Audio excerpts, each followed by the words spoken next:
Hi, I'm Isabel, President of the Students' Union. Hi, I'm Simeon Odwan, President of Education for HEU. Hi, I'm Erin, President of Sports. Hi, I'm Abby, President of Inclusivity and Diversity. Hi, I'm Tom, President of Activities. Can you tell me what is the Students' Union? Yeah, so Hull University Students' Union is here to represent all students at the University of Hull. That could be on academic issues, it may be that you want to get involved with a sport or society, and we also represent minority groups and focus on inclusivity and diversity. General question for everyone. How are you planning on changing what has came before you in your roles for this year? Ooh, who wants to start? That is really hard. I guess this was our manifesto, is what we got elected on. So for me, on my manifesto is around the Students' Union and getting like an app, putting students back at the heart of the union, looking at value for money. Obviously last year we worked on printing credits, so it's looking at all the other issues students have around money issues and hidden costs. Also looking at representing and communicating better with students what we do as a Students' Union through things such as this. And they're kind of the main points we've been working on. I think it goes beyond just what was in the manifestos also. I mean, in my manifesto I had stuff about working on the EST program that the university currently runs and getting students more involved. But it's also listening to what students are saying, what are students saying with regards to maybe foundation scholarships that are available for foundation students, and what can be done with regards to, say, evaluation for modules and all. How can the library improve their services to students and stuff like that. So it's more than just what was written in the manifestos and listening to what students are saying and doing something with that feedback. I think it's about planning long term, and realistically you're only here for, well, me and Isabel have been here for 2 years, but generally here for a year, and there's only so much you can do in that time. And I feel like a lot of the stuff that I'm thinking about doing or what I do at the moment, I know we're not really seeing the benefit. We'll see some benefit right now, but obviously it's a long-term impact around like doing policies around how we run our student groups. A lot of long-term stuff that I think working with our permanent staff and really trying to build those relationships, that's how we grow going forward. Yeah, I think following on from what Tom said, I don't think we necessarily all want to change what was happening last year, especially Tom and Izzy don't. But I think for me it's more working on what Nick did last year and making sure that it's carrying on, because otherwise projects get started and never get finished. So Yeah, I'm the same really. So quite a lot of the stuff that was done last year has been really important and helpful to students. So making sure that all of that is continued and carries on whilst introducing some new stuff as well. Right. As a follow-up question to that, how do you plan to ensure that what you're working on now will be followed up with your the people that will take over your roles in next year? So I think that's why a lot of the team this year focused very much on policy, and that's kind of a theme across all of our areas, particularly obviously Evan and Tom with the work they're doing, but also the stuff around the climate. So we're getting that into our strategy, so that'll be running for like the next 3 to 5 years. Also getting it in policy, that means it has to be done, like that's just what we do as a students' union. So it's not dependent on one person coming in each year and maybe wanting to do something different. Actually it's set in policy, so it has to go through a process to be changed. So that's kind of one of the ways we're ensuring that the work we're doing now actually is going to last beyond just us, because I think for all of us, we don't want to just do something and that to be lost as soon as we finish our term. We want it to have some longevity and actually last beyond us. So that's the type of work we're doing. I think as well, this year we've all done ops plans, which our chief exec loves. So we're all kind of detailing exactly what we're doing, and we keep it up to date, so it's very much a working document. And that will just be handed on to whoever's in these roles next. So if there's anything that maybe we haven't quite had the chance to complete, they should know what it is left that needs to be done. Also, continuity also for me means relevance to students. So for instance, during the last session, there were changes made while Isabel was the President of Education with regards to the academic representation structure. And it's about reviewing those changes to see if they are currently relevant to students on campus. So I could do something this session and next session, whoever is the president of education could see, actually, that's not relevant to students. And so far as continuity means that things are being done that are relevant to students, that for me is continuity, if that makes sense. Right. If you could tell me just one dream change in the union that you would love to implement and happen either during your presidency or in the future, one change you would love to see. So for me, this was on my manifesto, and it's something I think would be really good is getting a Students' Union app, and it's some work I'm starting to pick up now and look into, particularly around better communicating with our members. So it's like write that on your phone rather than having to go through a website. But I think it would just bring us a bit more into the 21st century, fits with like our digital strategy to get more things online, and that obviously fits with our sustainability and our climate work, because it means we're able to put things through an app maybe, as opposed to giving out lots of leaflets or posters or lots of different merchandise. So actually that would help a number of different priorities, and I think it'd be really good. I'd love free sport. Yes. I mean, Yes. if you can dream, why not dream big? Like, what would I dream for? And that is what I dream for, because I want as many people as possible to be involved in sport. Okay, I'm currently working on the entertainment gap. I think that is a long-term project. I don't think by any chance that I'll get that sorted during my time here. So even if I stayed for 2 years, I don't think it'd be enough. I might make tremendous change, but it will have to be a continuous thing. And if by some miracle it could be done under 3 months, I'd be thoroughly pleased. And the other thing would be if, again, by some miracle, maybe say international student fees could be the same as home and EU students. Obviously it can't be because of the fact that home and EU students receive funding and support from public sources, which is understandable why the international students pay more. But if by some miracle some pot of gold was discovered somewhere, that would go a long way in helping sort that out. I'd quite like to see more gender neutral toilets across campus. We've already got it in some of our buildings here, but more would be good. Short and sweet. I think for our student groups, I'd really like to see continuous growth in terms of like handover turnover from Torch TV. We're running last year. This year, you're doing really well, clearly. And it'd be great to see our groups grow year on year and actually see that continuity in that development, and actually giving them the tools and the training to be able to do that growth, and to a point where they need less and less support for us, and they can just grow from their own knowledge and their own skill set. Just provide that platform for support. Right. So, given like you all have different roles, do you also collaborate with each other? And can you shed some light how like just a regular day of a president look for you, and how do you actually realize your manifesto, your plans, your initiatives? How does it work as a team and also individually?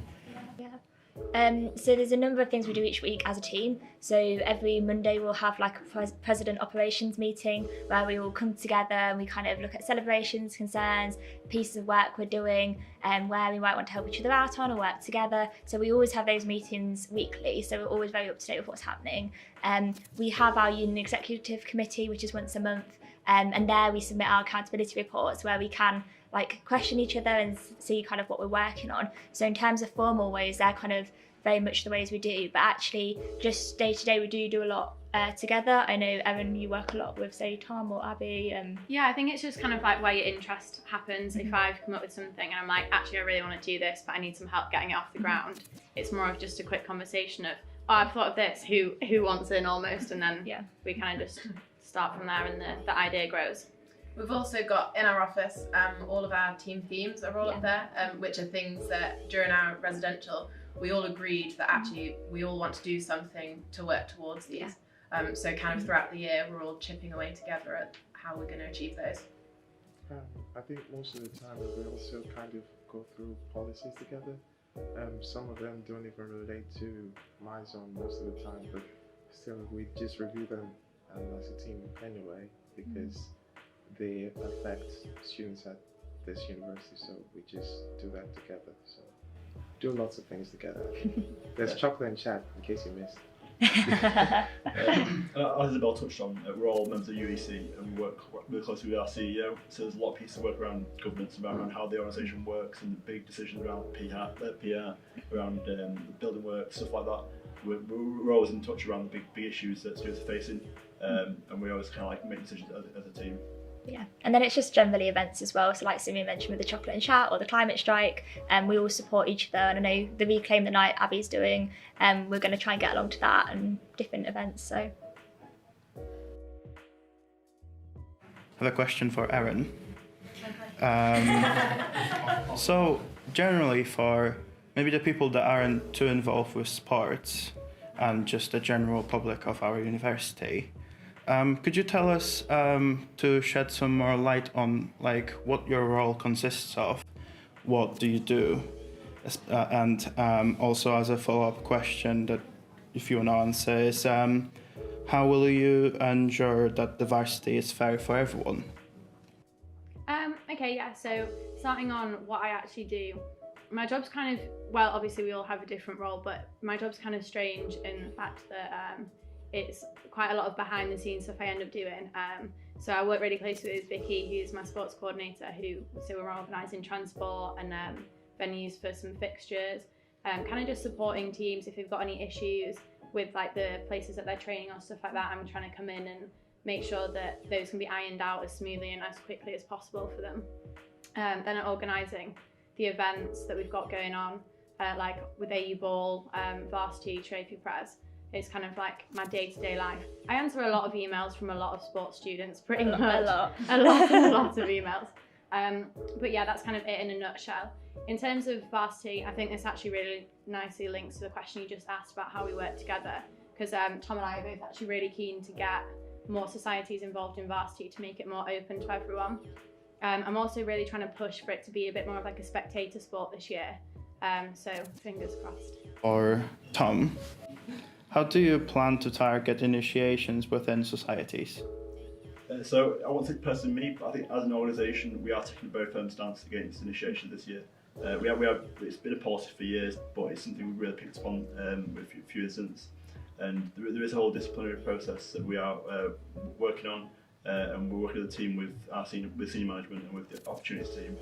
I think the main thing for us is one, tackling the issues that are happening, but then also provide better education, better training around how to prevent them and what an initiation is, because there is confusion around it, and it is basically no matter whether someone's voluntarily doing something or not. If there's some sort of pressure to make someone do something, that's classed as an initiation in the eyes of the union, and that's just something we try to really educate around and try to bring awareness. Can I add something to that, even though it's not my question? Just to add to what Tom said, we've also updated our complaint procedure, so people are actually feeling more comfortable in coming forward and telling us about that. And I think that's really helped in, like Tom says, the work that the whole organisation is doing. Yeah, and then on top of that is when people do submit complaints to us, that we deal with them in the right way and we do respond quickly and effectively, and people felt like it's been dealt with, and they're kind of, I guess, satisfied that we've actually taken it seriously, because I know that's a big thing. A lot of people feel like, oh, maybe it's not going to be taken seriously, but we really do take it seriously. So. And just to round it out, something we've decided as a team is, for example, for societies, Erin or another member of the team will be on that panel for that investigation. If it's a sports team, I'll do it, or anyone apart from Erin, just so that the president's relevant to that area can kind of support that team. Because at the point of an investigation, we're not sure what's happened, so we just try to support the team or the group to get to the right outcome for the incident. Here I have a question for Simeon. So this is just a bit of a funny one, but what actually does the union have to do with education? I think there's an act somewhere within. There's an act that says if the union is anything, a union is supposed to represent the student body, like in terms of education. So if the union was going to be anything, the union would not have a sports president, would not have the president of the SU, I'm sorry. You're wouldn't- trying to get rid of us all. wouldn't Good luck have, on your own, pal. president activities and wouldn't have inclusive. I'm sorry, Abby. But yeah. Wow, you didn't even say that. but then the union would be representing students in terms of education, because that is essentially what students are here for. And so the union has everything to do with education. I currently sit on, as of last week, it was about 14 groups with the university, and this week it just increased to about 15.